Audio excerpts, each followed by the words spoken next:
Hello, this is Cuckoo. I've been on tour recently with Hound Huckelberg. It's been a really cool tour and I've learned a lot in the process.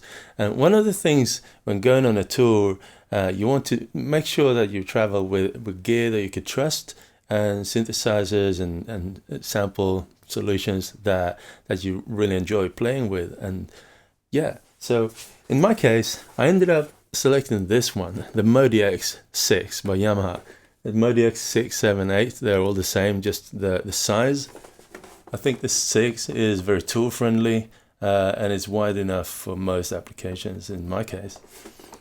So the main reason why I chose this is because of the way you can start out with your own custom samples and build your own sounds and space them out on the keyboard the way you want them. You can mix it really well, you can layer sounds really well, and there's a really I'd say a professional, super clean sample library on it already by Yamaha. And so if your own samples is not enough, you can layer in some professional samples just where you want it. For instance, me, I was sometimes using the key mechanics of certain sounds to kind of make my samples more rich. And so what I'd like to do today is to show you what my setup looks like on the MODX, and also how to get started on making your own sounds on the MODX from scratch, using the samples on it and using your own custom samples and how to layer it together. So without further ado, let's do it. Okay, so here we are, the MODX6, and I left it in the state now where it was when I was on tour. So this is the real deal from the real world. So mostly I didn't even bother to use the performance page on stage because all of that was already dialed in. So I don't need this. I don't need to look at the screen at all. I actually put my iPad straight on top here, and conveniently it fits right in there, the smaller iPads. So I had notes on there, so I wouldn't screw up. And what I had on the screen was this page, the live set page. This is where you can quickly put up the presets, the patches that you want to use, and just quickly switch to a new preset. So every song has one preset. In this case, I'm using this little mixer. The mixer faders here on some of the songs, but not all of them. Like on the first one, has this piano sound, and I dial this to the maximum and the mod wheel to the maximum to have a long reverb. On the second song, it starts out with a bell, kind of bell bass, and then I dial these up to bring the piano in and take them out sometimes and take them in. So, and this patch has a very similar piano but slightly differently mixed to fit the song,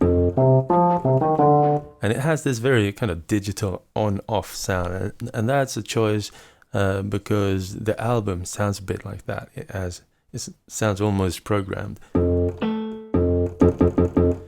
And this one, I'm playing a lot of bass.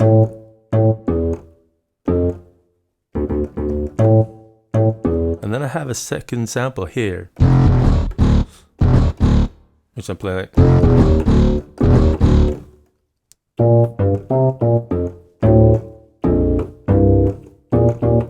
And later on in the song, I prepared a little kind of guitar-ish sound up here. So right now it's 3 zones, and so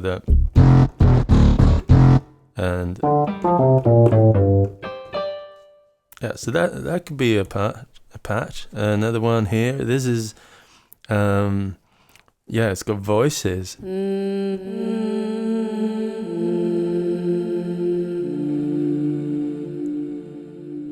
And also made it so that the mod wheel is introducing a low, an octave down voice as well.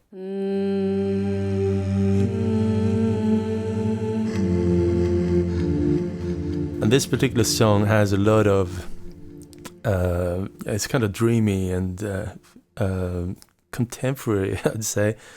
So the voice is here, and gradually I introduce a sort of, now listen to this.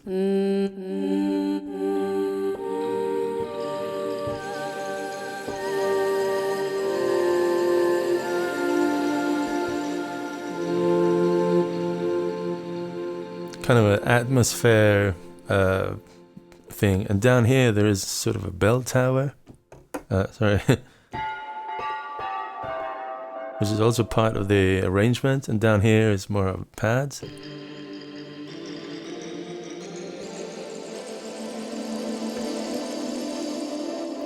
Yeah, so that's one way of solving stuff. I have this different instruments at my disposal.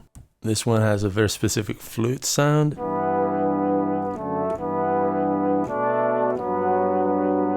It's from the album, and down here is a sort of bass. Yeah. The whip has this sound. If I keep it pressed, I go into reverse, and up here,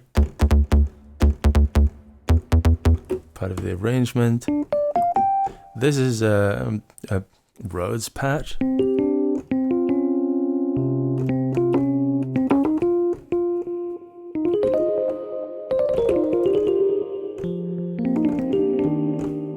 So one of the songs was Rhodes. Raindrops is kind of hard and club-like in a way. So it starts out with a sample from the album, and then there's a very peculiar bass, and up here it's a chord.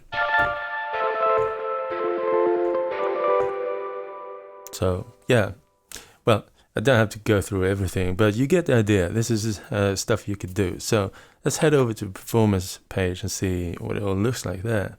Okay, I'm gonna load this one, Summer, which is mostly just a piano.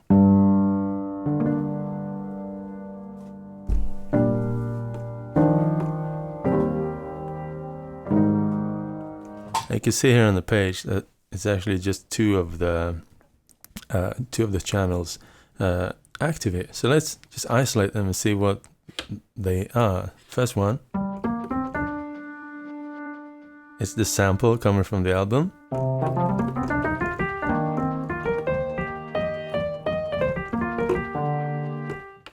And the other one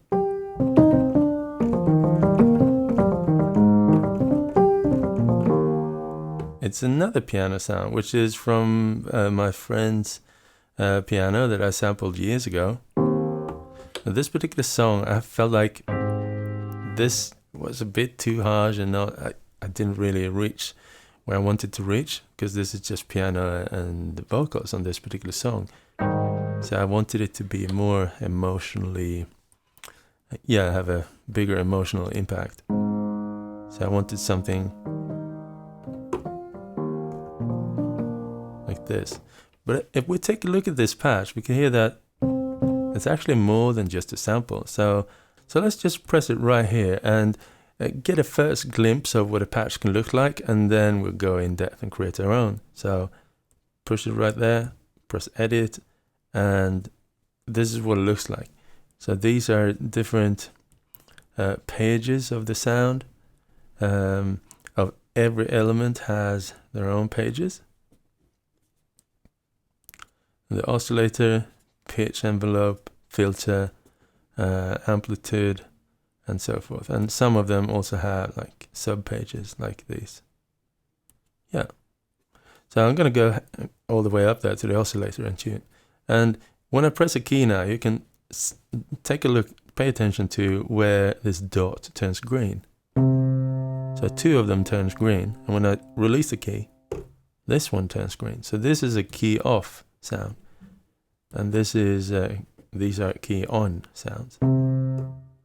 I'm just going to quickly mute some of them just to isolate what a typical patch could be like. So off, off, and this one is on.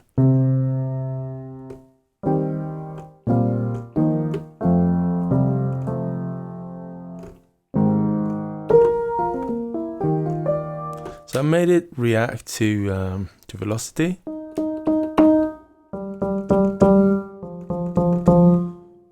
might be just the volume, might also be some filter opening up a little bit.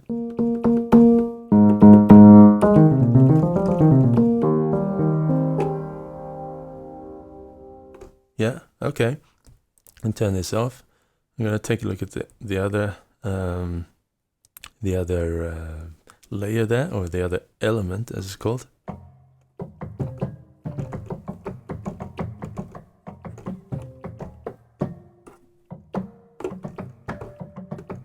And we can see here, this is actually a Rhodes key noise piano.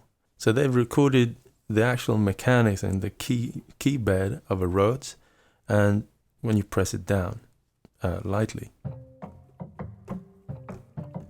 Because if I mute this again and go back to my sound, I think it didn't have any of the key noise. And actually I cut it a little bit too tightly in the sample. So some of the sounds, they lost a little bit of that initial key noise. Like that, for instance, doesn't sound right. So by introducing that key noise there,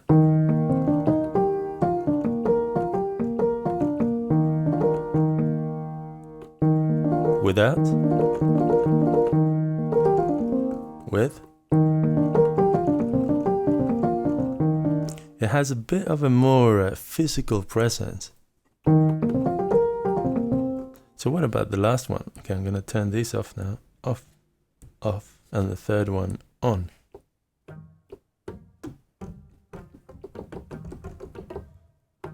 It has a key off sound.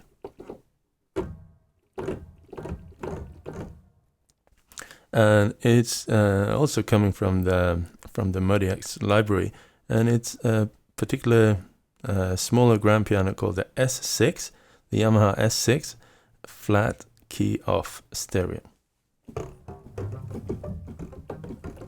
Because I feel like the key off can also liven up a patch a lot. So let's take a listen to the key on and the key off.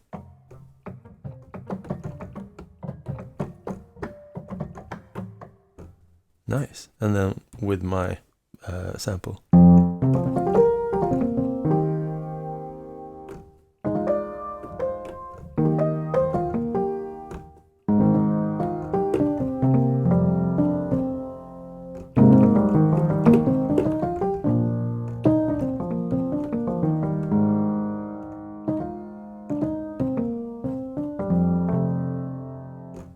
Yeah, nice. Okay, so if we further go in there and just check out what's been done here, pay attention now. There is a difference between the patch that I made of my own samples and the ones that are in the Yamaha library. So Yamaha libraries cannot be edited. The samples themselves cannot be edited. We can see this empty little square box here. On my custom sound, we can see this edit waveform button. If I press that, we get into the actual editor where you collect different sounds, samples, and create one, what do you call it? A waveform. Yeah, they call it waveforms here, which is a little bit odd maybe. A waveform is a set of samples that could be used in any patch. So whenever I start making what's called a waveform here, I collect different samples into this editor. I put them out and I space them out here on the grid, which represents the keyboard, and I set the upper note, the lower note, and the center note of each sample. So pay attention to these. You can see this is going from F to A and so forth.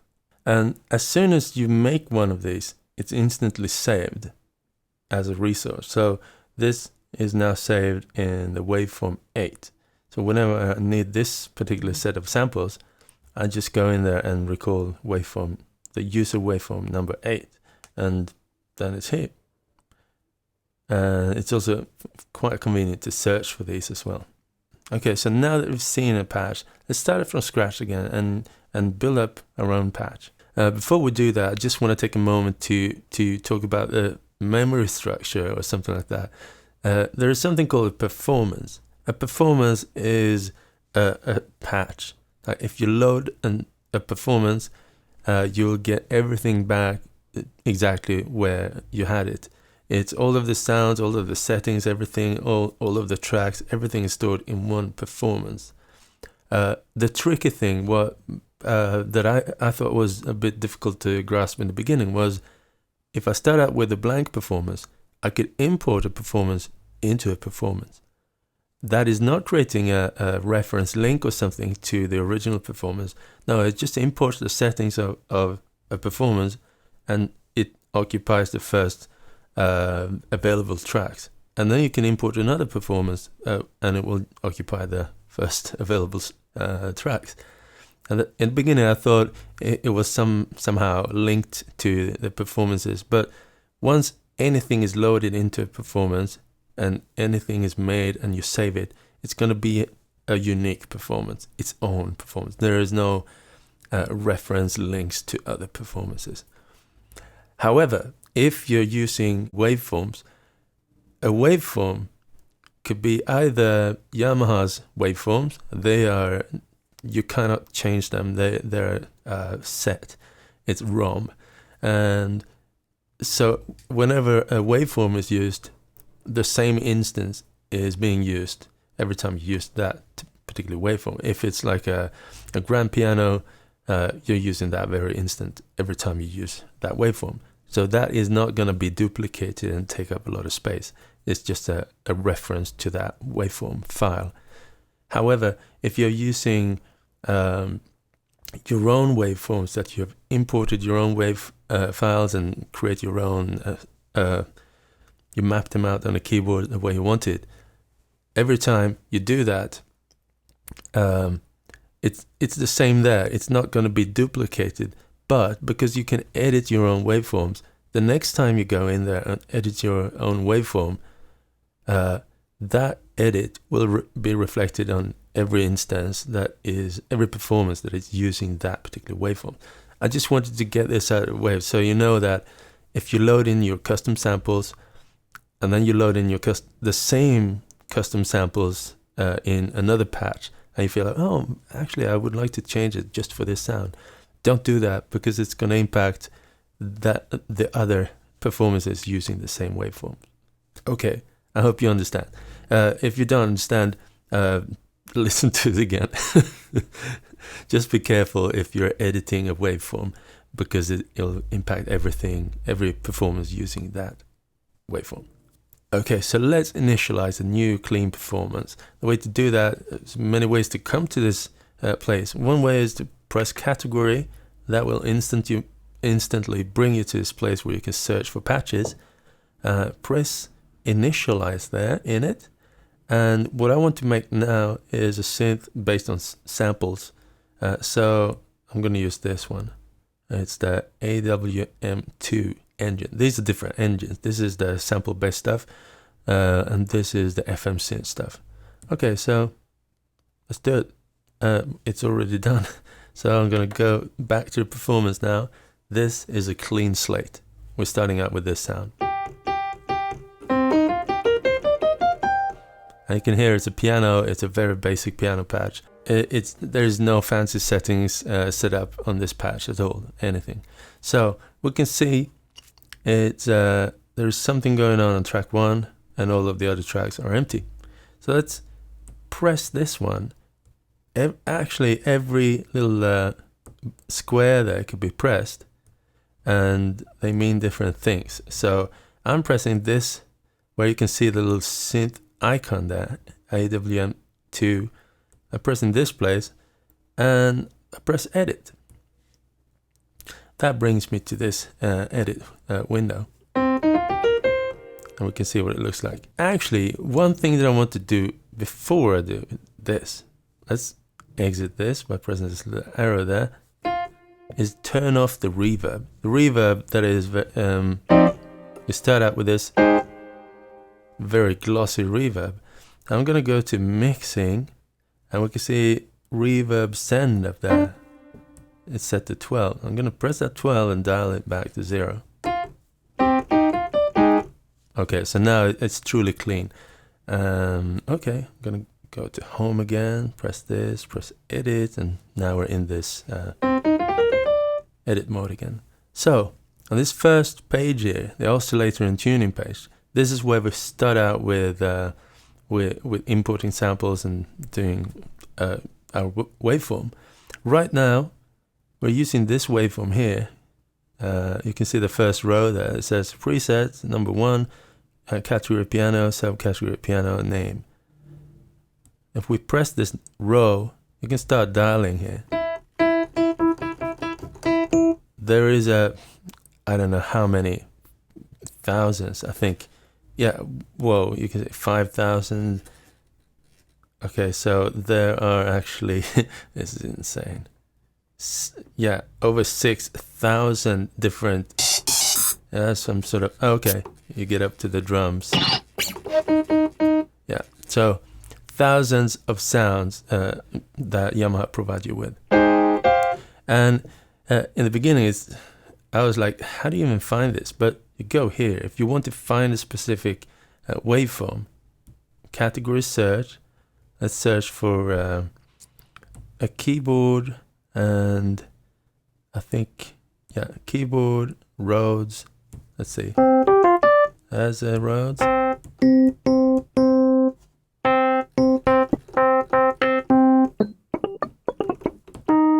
Yeah, so it's a really nice, you can even search with, you can type in a search. So if there's no category and we search like Rhodes, we get nothing, which is ironic. So they're using RD, I think, for Rhodes, because they're trying to keep it compact. Great tutorial. Yeah. So, but if you'd search for something else like string, yeah, lots of string. There's a lot of stuff there. I'm gonna just head back again with the arrow back. Okay, so these are all presets. It's preset waveform banks, sound banks in the synth. So what I want to press now is this little button, new waveform. I want to press it. Let's press it. Okay. It's still, we haven't loaded anything, so it's still gonna play that piano thing in the background.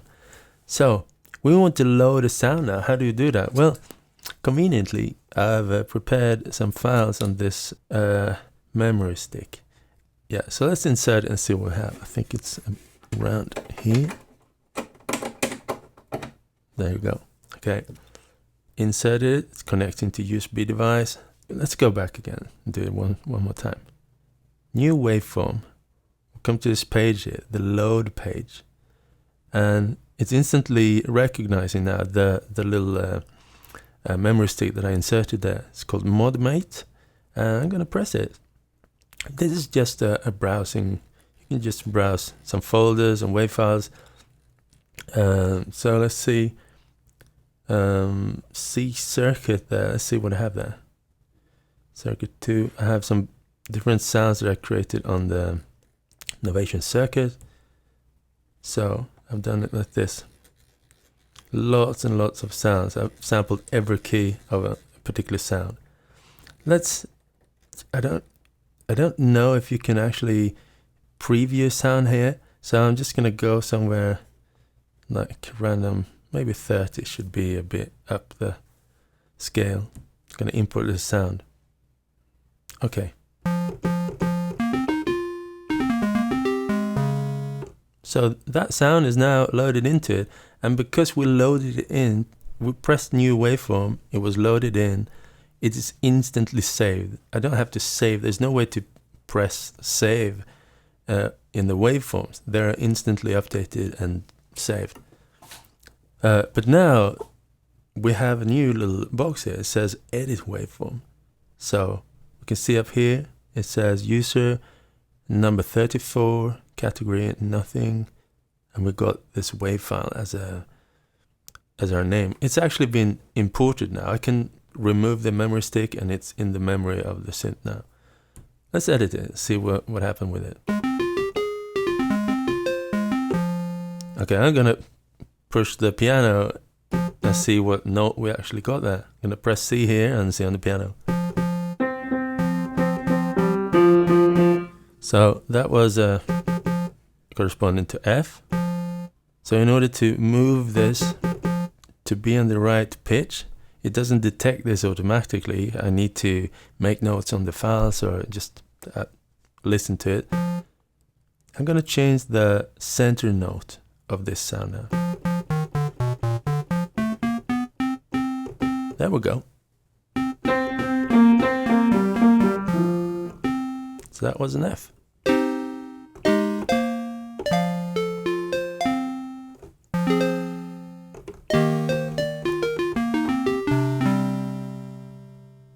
Okay, so we made our first waveform, and it's just one. When you do it like that, you input one file, it's going to automatically, you see all this green here. That is this one file that is occupying the whole keyboard range now. We can see here the note limit, it's from octave -2 to G octave 8. So it's occupying the whole space. If we want to, we could press one of these and start dialing this down to limit the range of that particular sample where it sits on the keyboard. So now this is where this sample is. We can also use the keyboard to set it. Like for instance, if we dial it down and up and we listen to the sound now, we like, it sounds best down there. Okay, so let's create a zone around that. Press the upper limit, keyboard. You can see that it tracks the lower limit about there, and off with the keyboard again.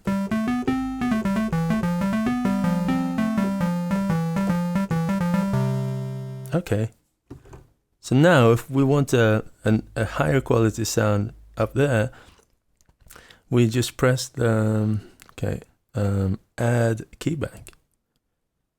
We were at 30, and so 12 notes out from 30 would be 42, I guess, or 41.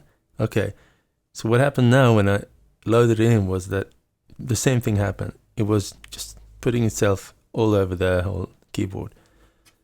I need to dial it in. I could do it like this or with the keyboard select. And we hear that the center note is wrong.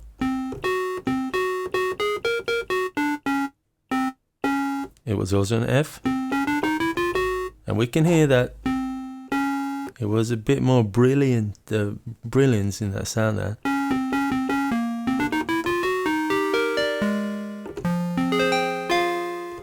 And what typically happens is when you play a sound in a very high pitch, it sounds very teeny, and also it actually can't pitch it up more than a certain amount of octaves. So it's stopping it from pitching up at some point. And okay, so let's do the same thing there, like C.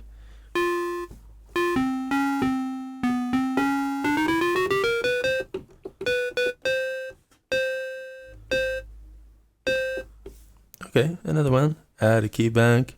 That was 42. So let's browse. I'm pressing the buttons and stuff to browse the interface here. So 42, 54 then. And now we know it should be an F. So I'm just gonna put in F.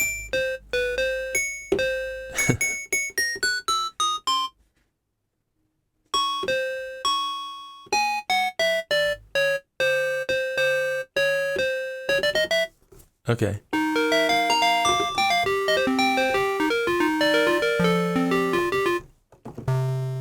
And I'm gonna take this sound. I can select sounds by doing this. It could be hard to see, to distinguish where they are because it's just the same color block. I could also press the key bank number and dial my way through them. Okay, so now the first one is taking, gonna play all the way down there till to here, and then it becomes the second sample. We can hear it. That becomes number 3.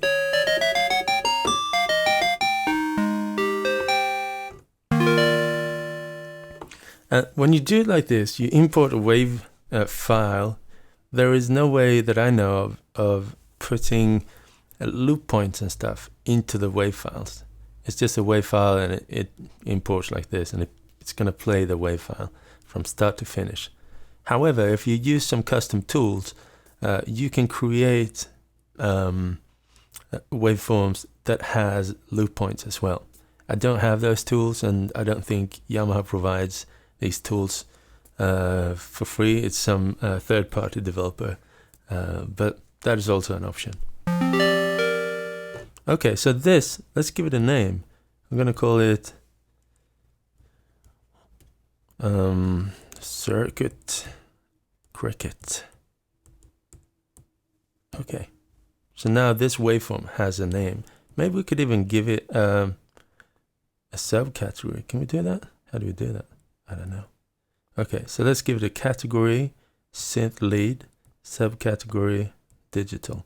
Okay. And it's now been updated. We can exit this with the arrow there. Okay.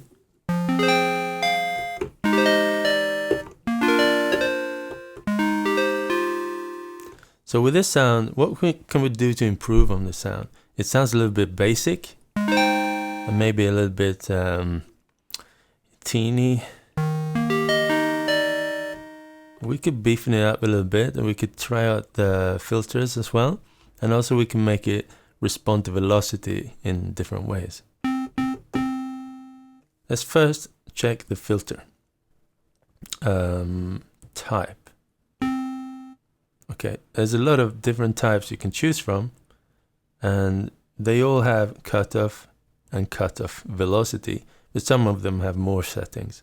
So this is a basic, well, it's not totally basic. You got the cutoff.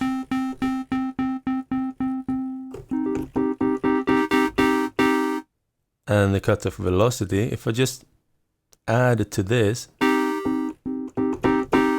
is the maximum setting. That's a bit too dramatic. Now, the harder I play, the more it opens it up. But actually, even though it says plus here, cutoff to velocity plus, what it's doing is that it's deepening the lower the velocity, the lower the cutoff frequency.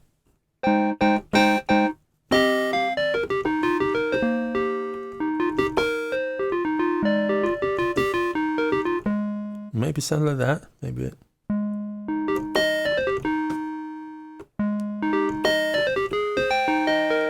Let's try the resonance. Too much.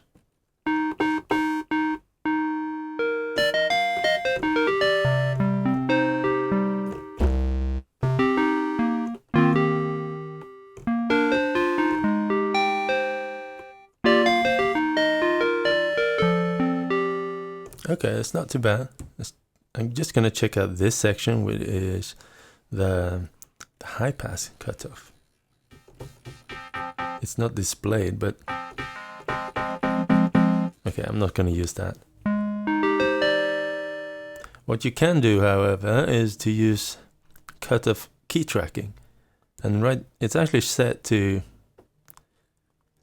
if there is no key tracking, the filter is going to stay the same regardless of where on the keyboard I play.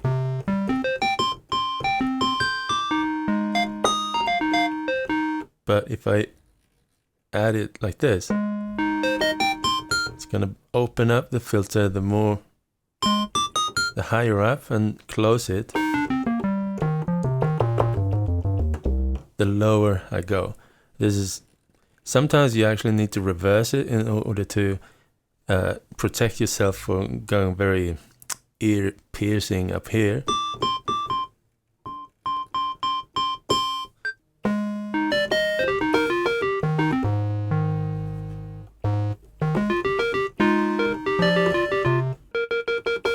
Maybe a bit less of that velocity. Also, we could add resonance with the velocity.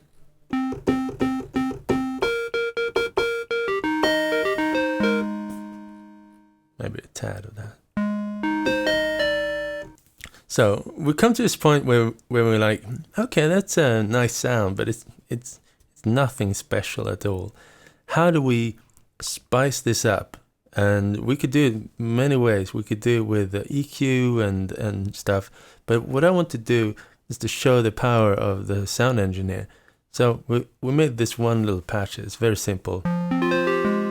Just playing our own sample. But now we're going to go to element 2. Every patch consists of up to 8 different elements. Every element could be its own sound like this. So what I want to do is add a layer of some key sounds to make it a bit more organic. So I'm going to mute this for a moment, go to element 2, unmute that.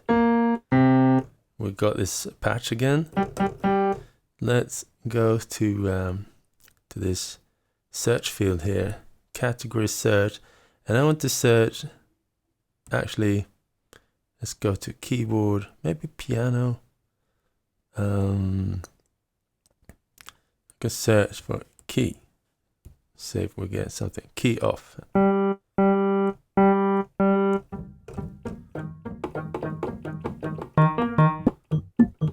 That is actually nice. It's a key off. Let's see if we would be cool with a key on, perhaps. Key noise. Here we go. That is quite aggressive, the första. Wow. Ooh. Okay. That's weird. Okay. Wurlitzer.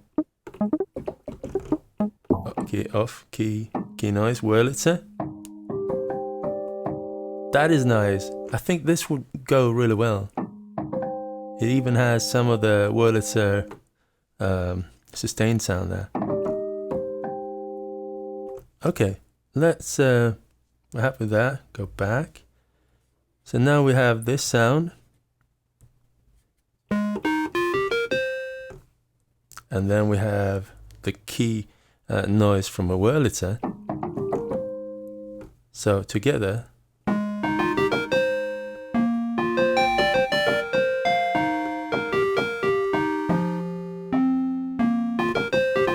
So it sounds a little bit too much. So first of all, let's give it a little ring time, a little release time. And we do that in the amplitude. Now I'm going to jump a bit between element 1, element 2. Element 1 is the sample that we imported. Element 2 is currently this sound, the Rhodes key sound. And then I'm going to try to mix them into something that sounds like one instrument. Okay, so the first thing I'm going to do, amplitude, level, amplitude, there we go, the envelope. Going to give it some release time.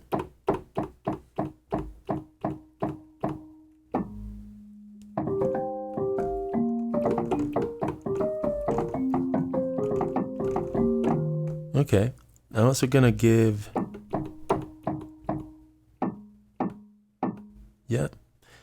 I'm going to go to the level one and say level velocity. So the velocity of my striking the keys is going to inflict volume change.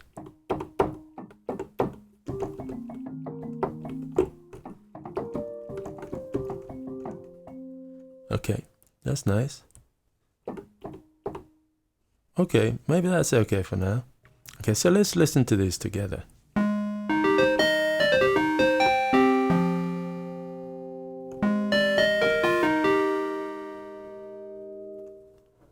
I'm gonna lower the volume of this sample. So amplitude, element 1, level.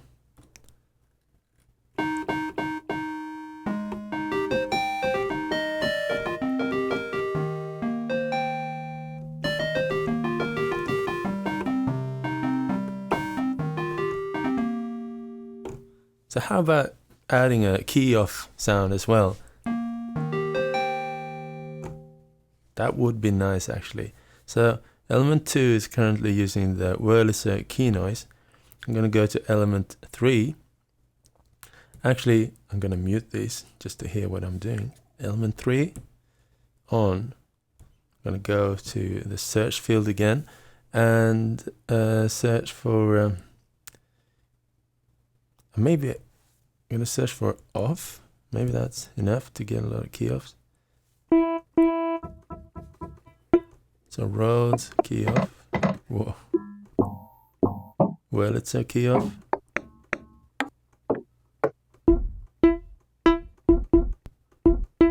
Okay. That's just okay. That's very random. That's kind of nice.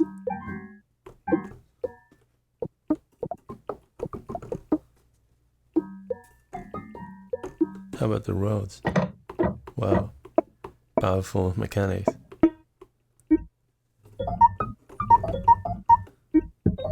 Okay, I'm gonna try this one and see how we can make it trigger when we lift the keys rather than press the keys. Okay, arrow back. Element 3, we're at the oscillator tune settings. Normal. I want it to be key off. Let's see what that makes. Yeah.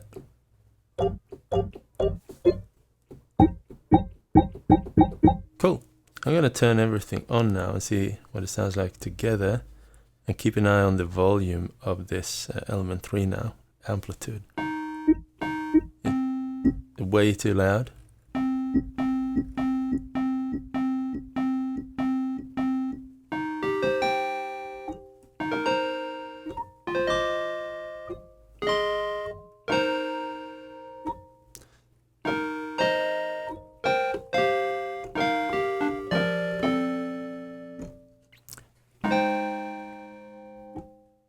I like it. I like it. Actually, what I'd like to do now is to try to make my own sample a little bit warmer sounding. As of now, we've just been messing with volume and samples and also, yeah, what else? Not much more actually, just volume. And yeah, the filter too. What we could do, head to the element 1 here where my sample lives and go to elements EQ. There's a couple of different EQs that we can use for each element. So let's take some lower gain.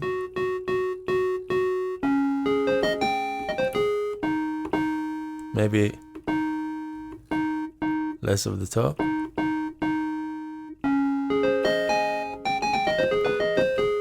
Low frequency. That's a bit too much, maybe. So I'm finding the gain of the low EQ, also the frequency where it makes the most relevant impact. If the frequency is very low, it's going to impact the sub bass. You can't even hear it, maybe.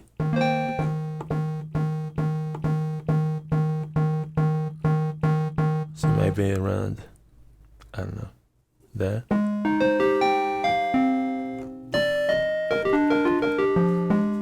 So now the Rhodes sound and my sample sonically they kind of blend a little bit nicer now. Before, my sound was kind of harsh and teeny, where the Rhodes was kind of low end, nice. But now I kind of boosted the low end to make them glue a bit better.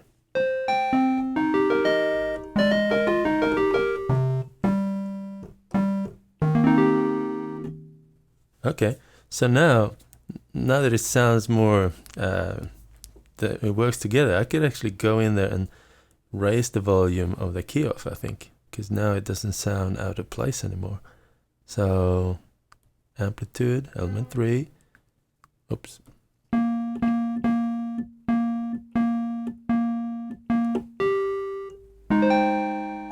And maybe the key on as well.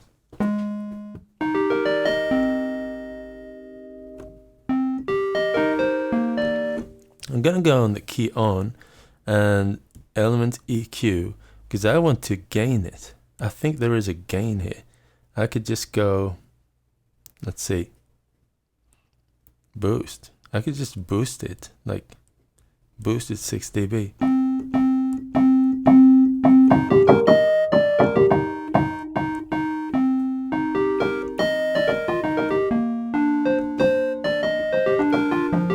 That's too much, but in case you come to this place where a sound is not loud enough, because you maxed it out already, you can go into the EQ setting of individual elements and boost it like that.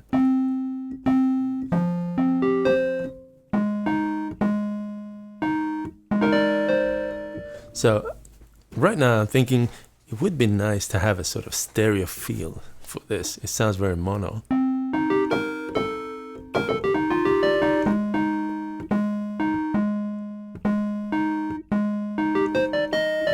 Okay, so what I'm gonna do is go to the common setting and add some sort of reverb or something that is putting it into more of a stereo space here. Okay, so let's research the effects. So I went to the common tab here. These, they have their own settings, but the common is where everything ends up. So it's getting mixed and passing through the common setting. Okay, so I can put 2 effects on it, effect A and B. So let's see what effect A could do here.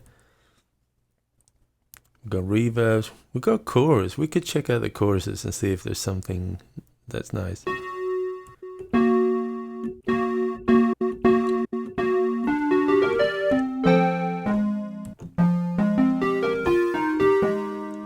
That is kind of nice. Let's see. Sounds a bit artificial.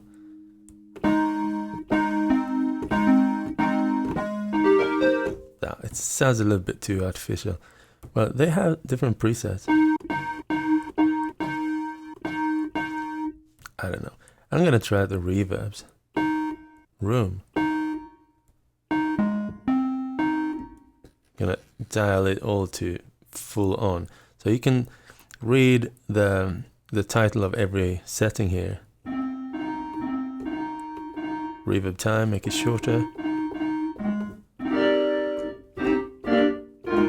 Initial delay. Okay, I'm gonna just have a tad of that. Maybe to give it like space.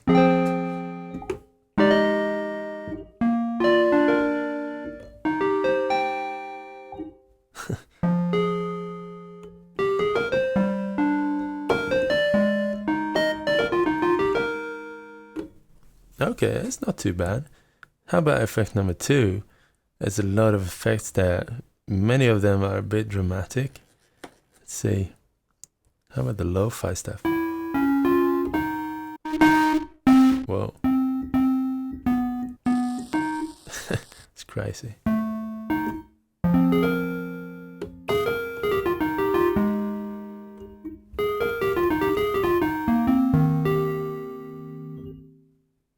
Okay, it's not too bad.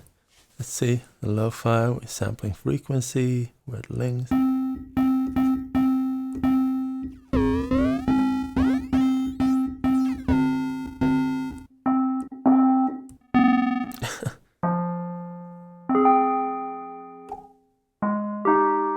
this has a vibe.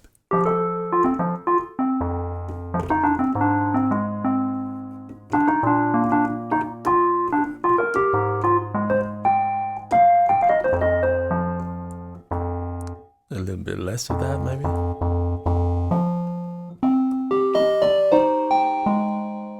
Yeah, this has a vibe. Now, the more I work with it now, the more I realize that the key off that we made sounds kind of like an MPEG artifact, MP3 artifact.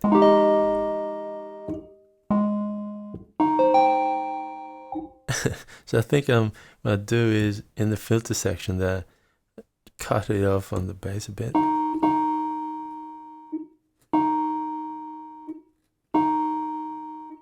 Like that.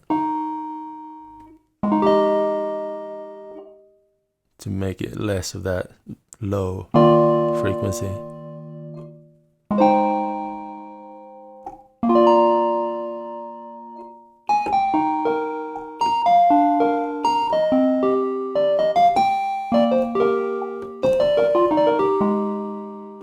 Okay, I'm going to go back to the original sample sound there, and we haven't even given it an amplitude envelope.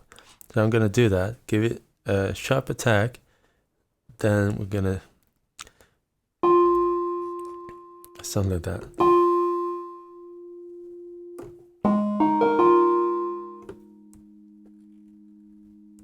So this is a little bit different from typical attack, decay, sustain, release. This has an extra decay 2. So you can, this is basically a hold. You can make it hold the value and then go to the decay, sorry.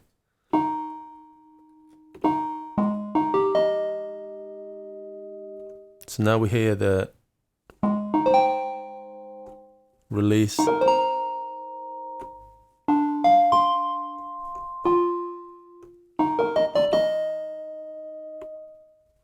Wait a second.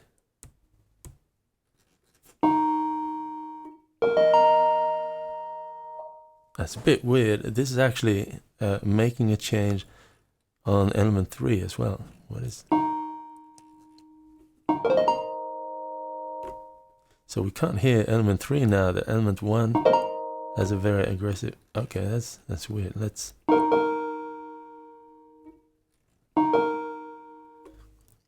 go to element 3 and give it a lot of release time to see if that is... Yeah.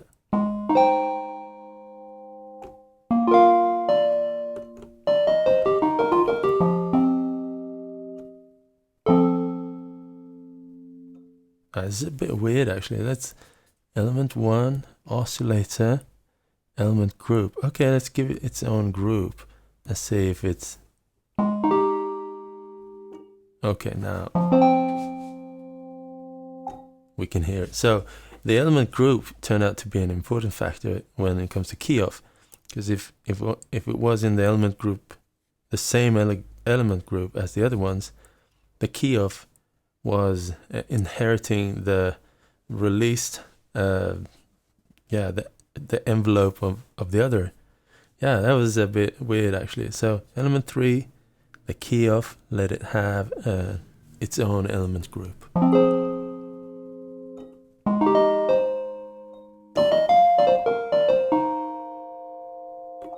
Yeah, something that I like to do sometimes is to give a sound a slow attack when I play softly.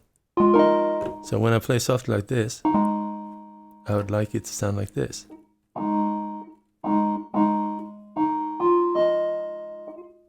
And when I strike it hard again, I would like the attack to go back. And in every envelope here, there is a time/velocity setting. So if I set this up for a slow attack now, and then add the time velocity value to, in this case, the attack. I still have the slow attack now. And when I press hard, it's too much.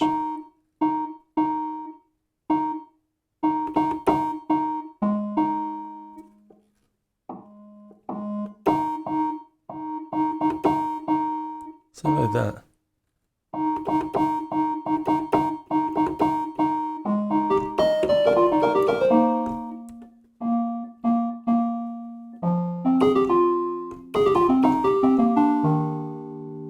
Yeah, it's nice. Yeah, cool.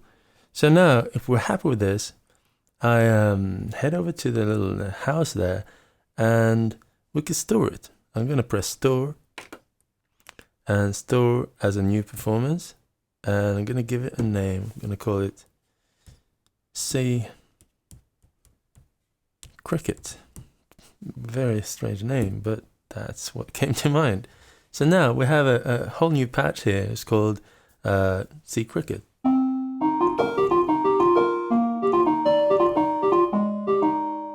And that is we've only been doing stuff to this particular track here, this track.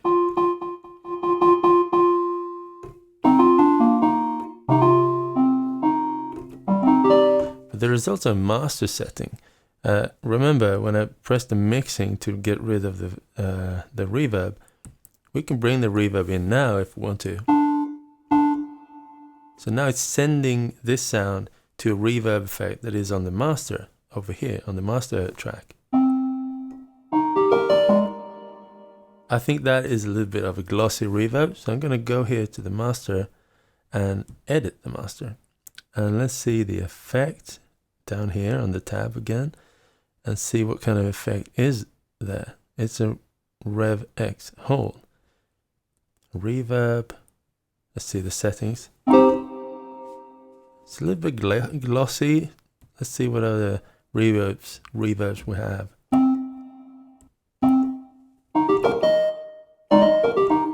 Plate. Space Simulator.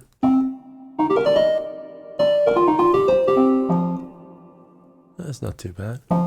Plate. Yeah, that's pretty good. I tend to like the different room reverbs for some reason. Okay, let's check out the presets here. Power room.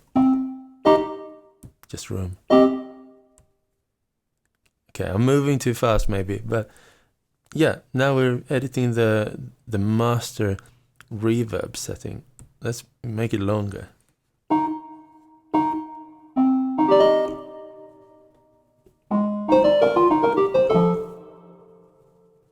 Too long. Room size.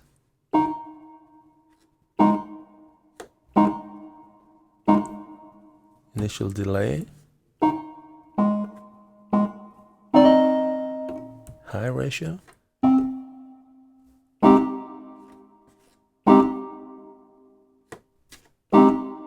Keeping more of the highs in there. High damp frequency. Oh, nice.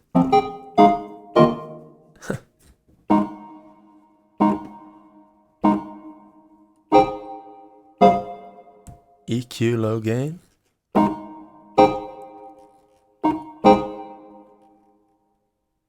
High gain. High frequency. Yeah, you can make different settings. Let's make it a little longer. It's not too bad. No, it's nice. Okay, so exit. Press home.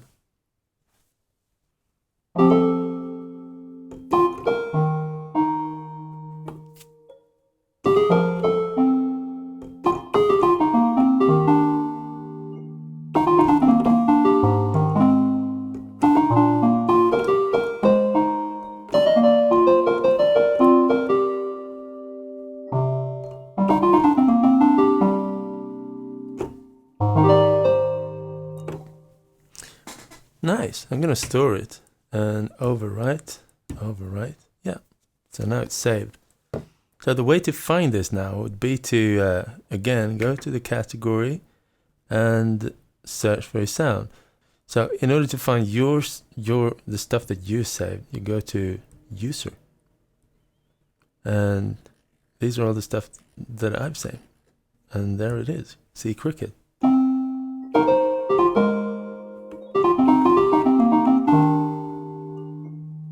Okay, so another thing is you can see this range little line there. Range is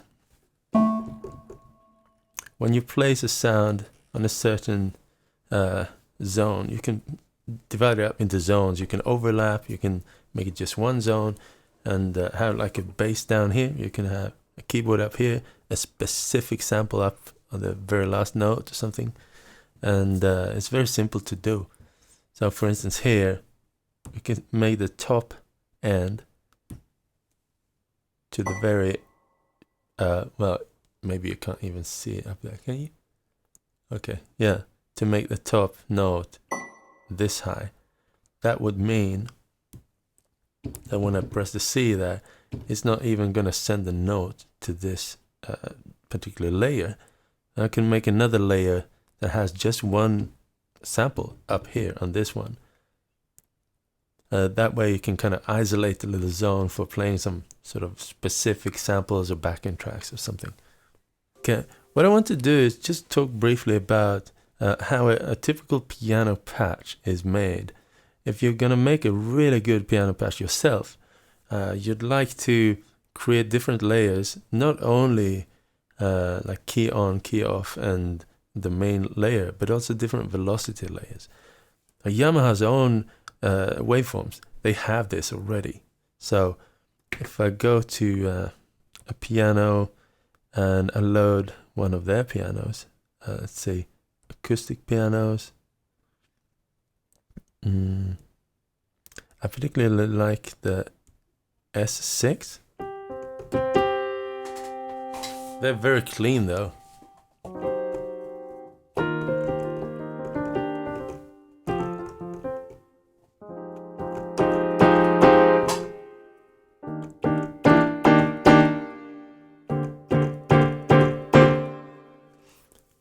Let's see how it's built. Edit. So we can see there is an amplitude envelope, and we have a medium filter, resonance, cutoff velocity. Also we have this, following the keyboard a little bit.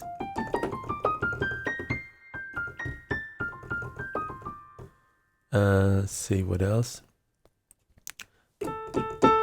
We can see a bunch of different layers here. If I play very loosely, you can see element 5, element 4, element 2, element 1. So they've divided up the different velocities into different layers. So let's check this out. S6 stretch fortissimo. And this one, yeah, it's also got the fortissimo. This one, the mezzo forte. This one, mezzo piano. Pianissimo. So they've used different sample sets to respond to different velocity limits. Now you can see this layer is responding to velocity 47 to 81, which is in the mid-range. Here. Whereas this one is responding to the very low end, velocity 2 actually, to 46. This. But velocity 1 then, where is velocity 1? Wow, so velocity 1 would be totally silent then. Let's see. No, I can't make it. Yeah. It's silent, so it starts at velocity 2. That's interesting. Yeah, so this way you can create a richer audio experience by recording and producing sounds that should respond to different velocity layers, velocity actions. Also, another thing which I find very useful is what's called the amplitude scale. Let's see how they've done it here. You can see the curves there, they're changing a little bit. The amplitude scale, what it's doing is it's emphasizing the volume in different sections. So you can make a totally custom scale, which means, for instance here, C1, it's like very low. Down there, it's boosting the volume. Whereas on C2, it's at normal volume. And this one, C4, it's a normal volume. And on this one again, at G4, it's boosting the volume. This way, they created a custom velocity volume change over time setting. This would be very powerful. I've done it in some of my patches where I want this region to have an additional bass. Yeah, so if we take our own cricket there, for instance, as an example, if I would like it to be more bassy down there, I could go into the patch there and create another layer there and say, okay, actually I'd like a bass in the patch as well. Let's load a bass in there. And I'm gonna take category, bass, electric bass maybe. How about this? But I only want the bass down here. So let's get out of this and create a specific amplitude scale for this particular bass there. So I go in here and say, okay, down there, keyboard, down there to up here, I want it to be kind of regular bass, but up here, I want to lower the volume. And also here, it's also going to be totally silent. So now effectively I've just made this kind of follow these rules that I've created here. Maybe up there it starts to become a bit too much.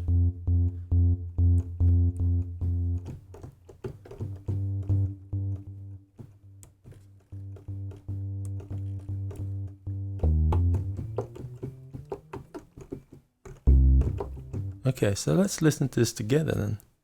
Oscillator, turn on, turn on, turn on.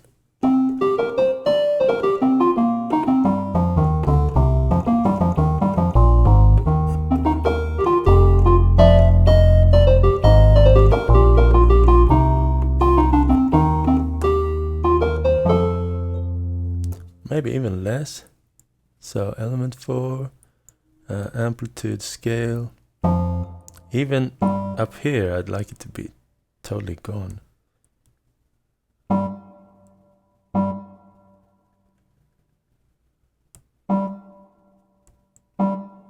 So let's see.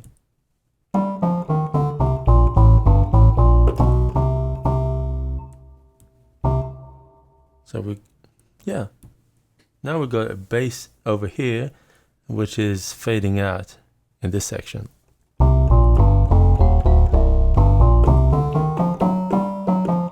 Maybe fading out too quickly.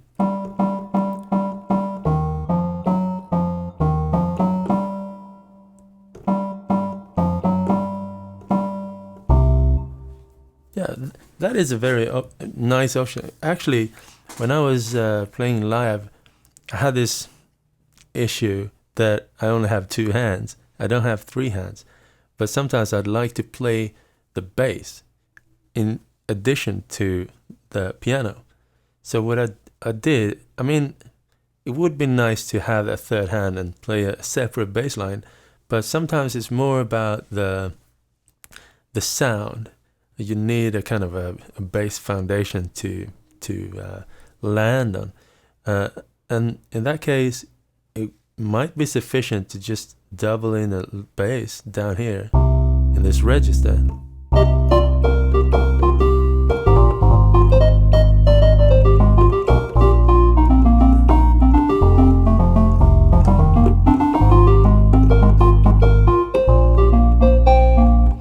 this case, maybe I'll give it a lower sustain.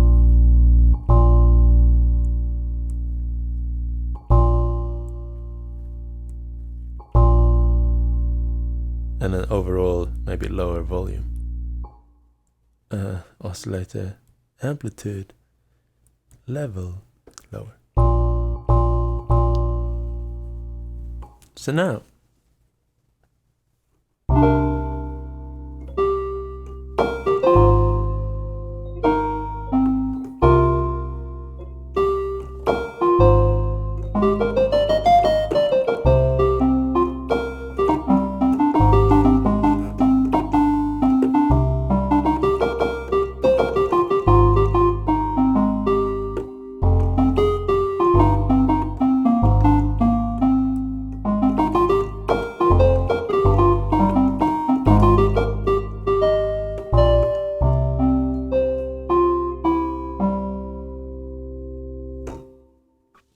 yeah, that's pretty nice. Store override current, yes, completed. Yeah, I mean, obviously I moved quickly about here and there, but I hope you still got the basic workflow and what you can do and how to do it. And it becomes so much more fun when you involve your own samples. I can't stress that enough. But when you involve your own samples, even though they might be comparably kind of lo-fi if you compare it to a very professional recording, it's still going to give you that personal flavor that wasn't here before, because everything recorded in the actual everything in the library is very neutral. I'd say it's professional and neutral, and sometimes you just need that extra personal flavor that only you can do with your own personal samples or something that you download. And it also has support for stereo samples. So if there are stereo samples that are very immersive, that could give it such a really, I would say, like a immersive touch, which is very nice, I think. Yeah, so that's basically what I wanted to show you today. Yeah. If you enjoy what I do here on YouTube, like the different tutorials and different videos I make, and if you do that enough to actually want to consider to support my work and value my work, then you can head over to Patreon. Patreon is a really good platform for supporting creators and artists such as myself and others. And you can subscribe to my Patreon channel with the amount that you want to donate every time I make a video, and you can opt in and opt out whenever you want. And that is a really nice thing. I thank you so much, everyone who does that for me. That is helping me putting out quality videos over time, which is what I'm here to do. That's my mission here. That's what I like to do. Yeah. Thank you for hanging out for all this long tutorial. I hope you enjoyed some of it, and hope to see you again soon. Take care. Always stay curious. Peace out.